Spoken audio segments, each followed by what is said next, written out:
আদম আলাইহিস সালাতু ওয়াস সালাম আল্লাহর পরিচয় দিয়েছেন, লা ইলাহা ইল্লাল্লাহ। আদম সফিউল্লাহ। নূহ আলাইহিস সালাতু ওয়াস সালাম আল্লাহর পরিচয় দিয়েছেন, লা ইলাহা ইল্লাল্লাহ। নূহ নাজিউল্লাহ। হযরত ইব্রাহিম আলাইহিস সালাতু ওয়াস সালাম আল্লাহর পরিচয় দিয়েছেন, লা ইলাহা ইল্লাল্লাহ। ইব্রাহিম খলিলুল্লাহ।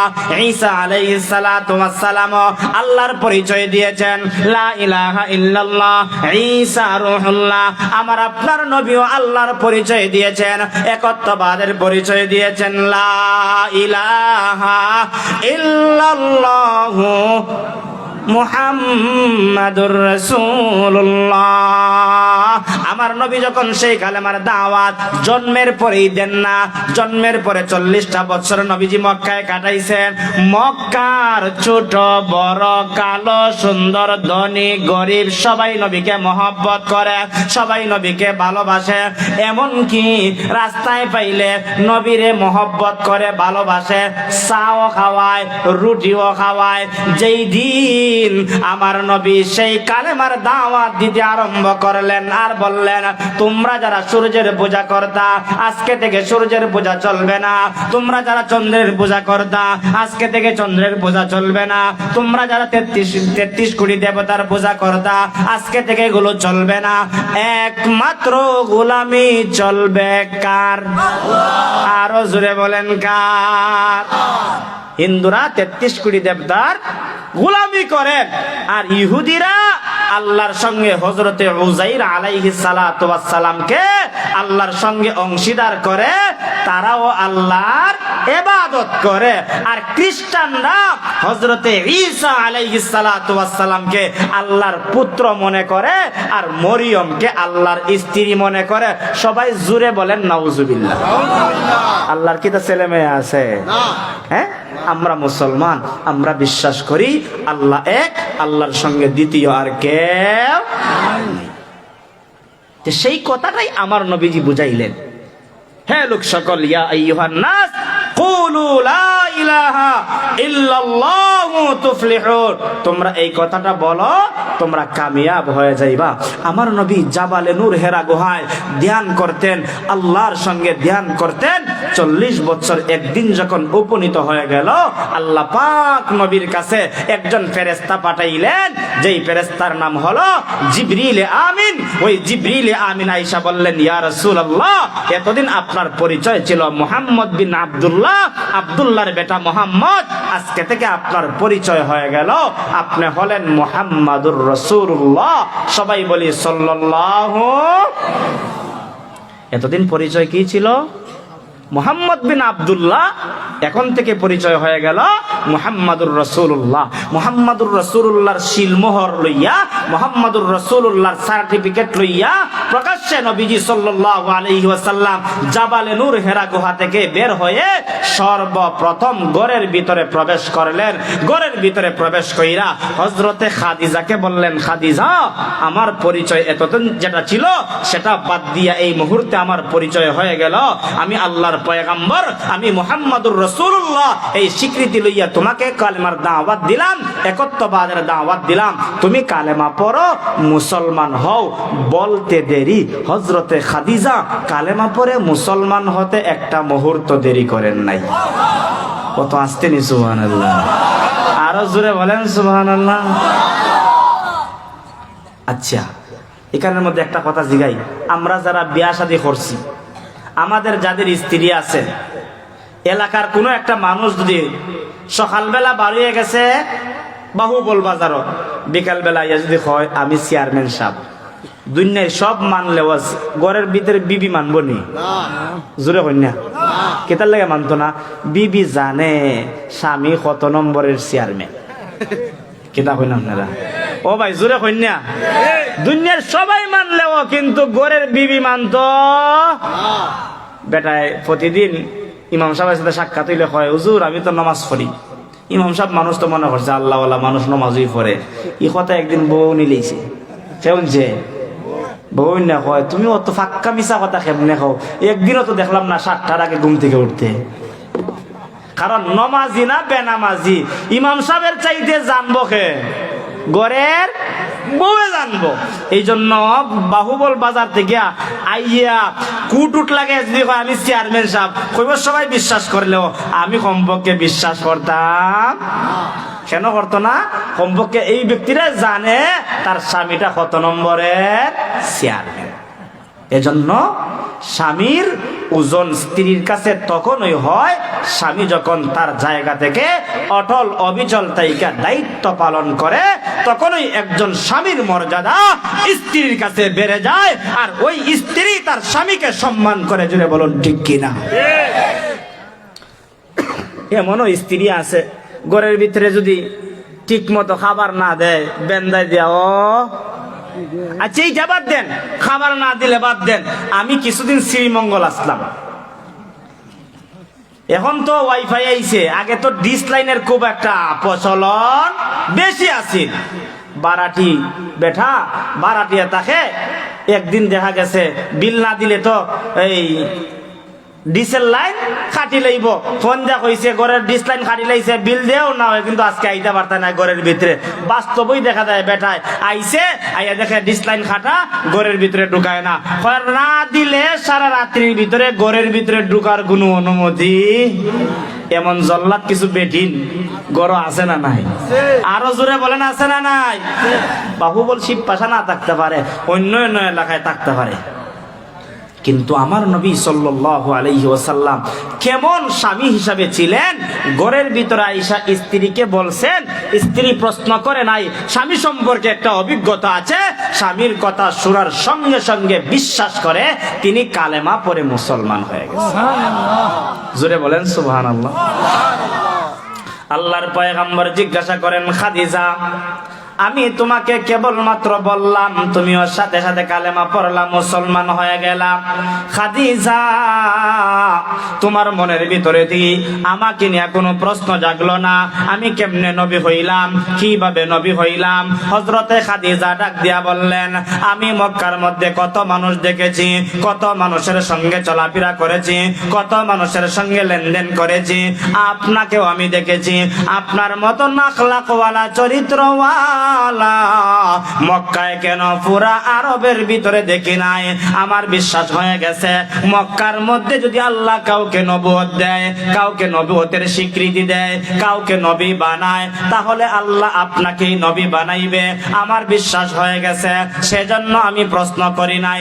বিনা প্রশ্নে আমি খাদিজা কালেমা পড়ে মুসলমান হয়ে গেছি। আল্লাহু আকবার। আরো জোরে বলেন আল্লাহু আকবার। দুই নাম্বার হলো, ও প্রাণের স্বামী আমার, আপনার কাছে এমন তিনটা জিনিস পেয়েছি যা অন্য কারো কাছে পাই নাই। এক নাম্বার হলো আপনি আমানতের খেয়ানত করেন না। আজকে আমাদের সমাজের মধ্যে আমানতের খেয়ানত আছে না নাই? আরো জোরে বলেন আছে না নাই?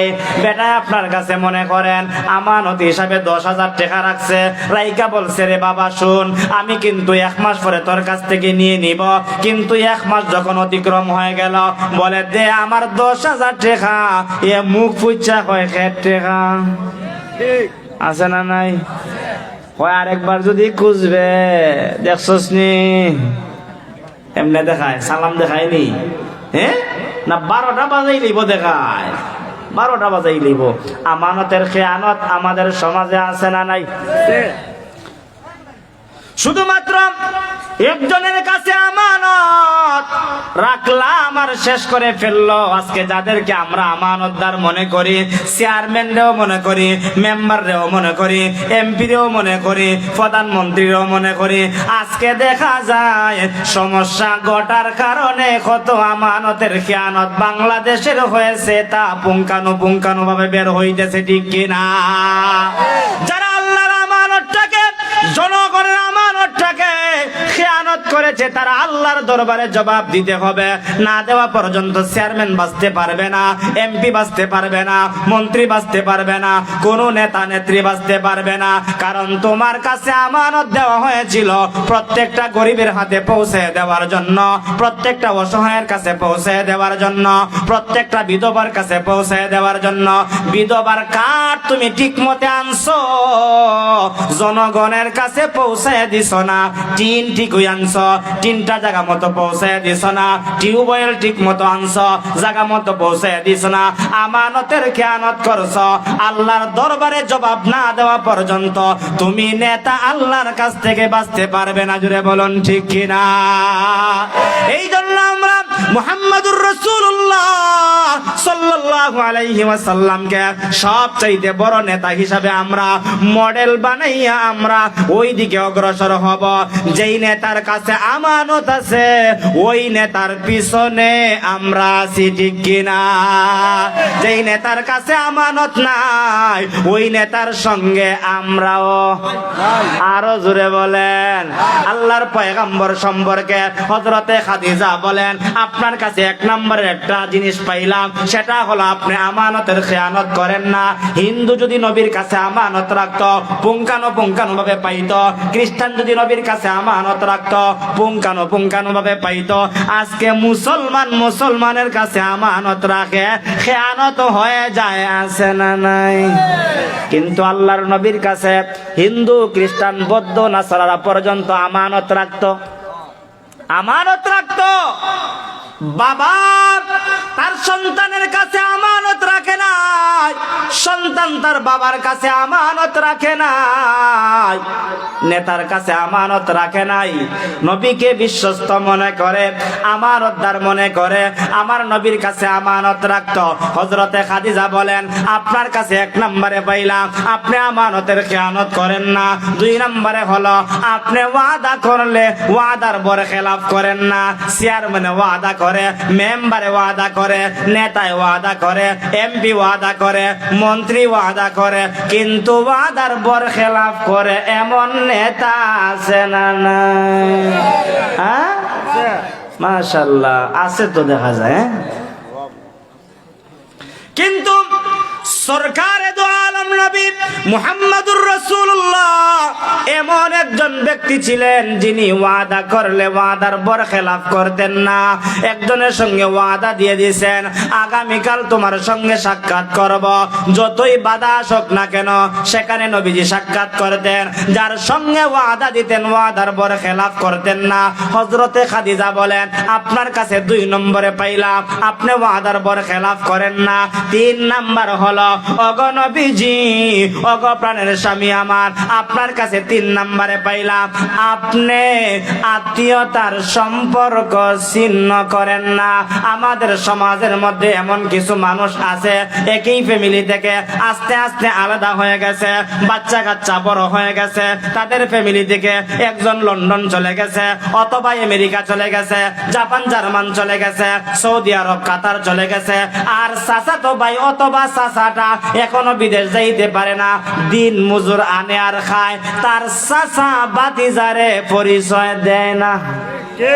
কয় খামলা বেটা?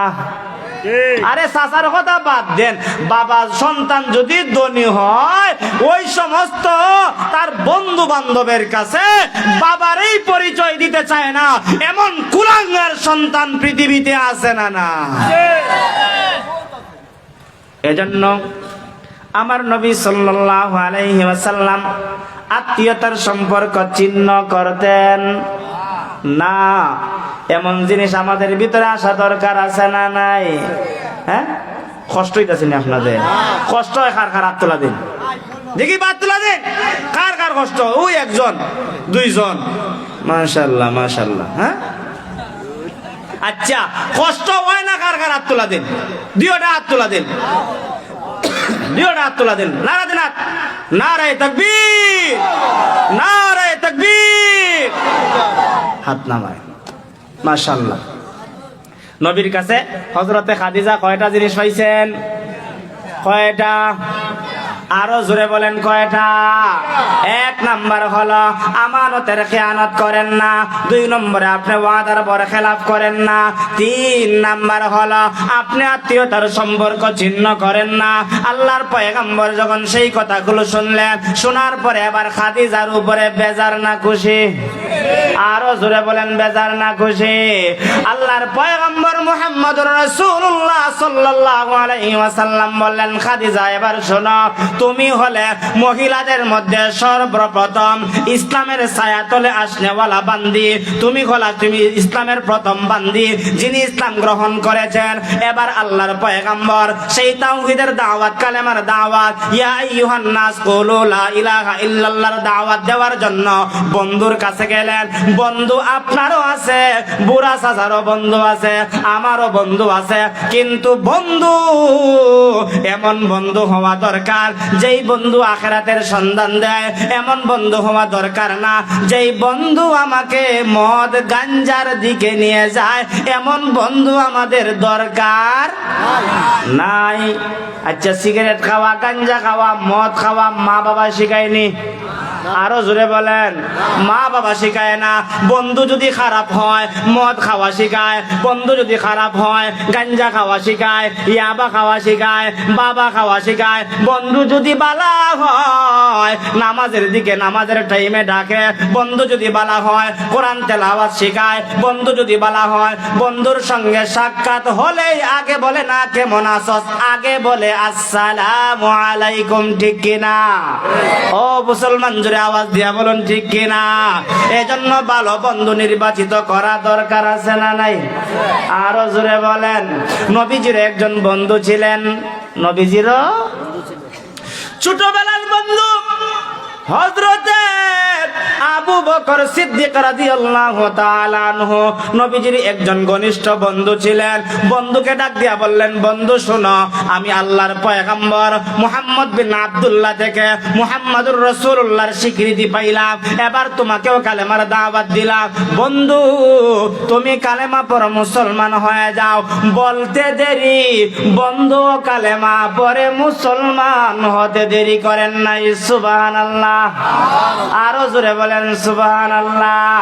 আল্লাহর নবী প্রশ্ন করেন, বন্ধু আমার সম্পর্কে কি তোমার কোনো প্রশ্ন জাগলো না? আমি কেমনে নবী হইলাম, কিভাবে নবী হইলাম, কিভাবে নবুয়তের স্বীকৃতি পাইলাম? হযরতে আবু বকর ডাক দিয়া বললেন, কেন আমি প্রশ্ন করব? আমি তো অনেক বছর আগেই জানতে পেরেছি আপনি আল্লাহর পয়গম্বর হবেন, আর আল্লাহর পয়গম্বর হয়ে আপনি আমাকে সর্বপ্রথম কালেমার দাওয়াত দিবেন। সুবহানাল্লাহ। জোরে বলে। বন্ধু কি বলছে? যে আমি তো অনেক আগেই জানতে পেরেছি তুমি আমাকে নবুয়ত পাওয়ার পরে সর্বপ্রথম কালেমার দাওয়াত দিবা, আর আমি কালেমা গ্রহণ করে ভাগ্যবান হতে পারবো। আমি তো প্রশ্ন করি নাই, ওই অপেক্ষায় অপেক্ষমান হইয়া এই মুহূর্তে আমি কালেমা পড়ে মুসলমান হয়ে গেলাম। বলে অনেক আগে তুমি কেমনে জানছো, কিভাবে জানছো, জানা দরকার আছে না নাই? আপনারা জানতানি? হ্যাঁ। হযরতে আবু বকর বলেন, আমি কেমনে জানলাম? শোনো বন্ধু। বন্ধুকে মুহাম্মাদুর রাসূলুল্লাহ সাল্লাল্লাহু আলাইহি ওয়াসাল্লাম আবু বকর ডাক দিয়া বলেন, আমি কিছুদিন পূর্বে আমি ব্যবসার জন্য সিরিয়ায় গেলাম, শাম দেশের মধ্যে গেলাম। সিরিয়ায় শাম দেশে যাওয়ার পরে আমি একটা স্বপ্ন দেখলাম। স্বপ্নটা এমন ভয়ানক স্বপ্ন ছিল, আসমান থেকে একটা নূর আলো আইসা আমার কলবের ভিতরে প্রবেশ করলো, দেহের ভিতরে প্রবেশ করলো। সেই নূর আর আলো দিয়া আমার পুরা ঘরটা আলোকিত হয়ে গেল। আল্লাহু আকবার। আরো জোরে বলেন। ও মুসলমান, এমন স্বপ্ন দেখার পরে হযরতে আবু বকর বলেন, আমার মনের ভিতরে চিন্তা, আমার মনের ভিতরে টেনশন, আমার মনের ভিতরে পেরেশানি।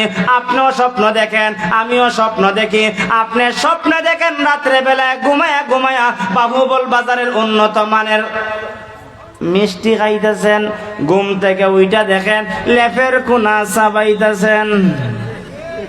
ওইনি না হয় না? হ্যাঁ, বেটা ঘুমাইছে, ঘুম থেকে উইটা দেখে লেফের কোনা অর্ধেক শেষ। বউ কয় কিতা হইছে? হয় ফুলকলির 1 নম্বর মিষ্টি। ফুলগুলির 1 নম্বরের মিষ্টি। এরকম ভাবে আরো কিছু স্বপ্ন আছে। বেটা সিএনজি চালায়, দুইজন যাত্রী ডাকে, কয় দুইজন, আর যাত্রী লাগে কয়জন? আর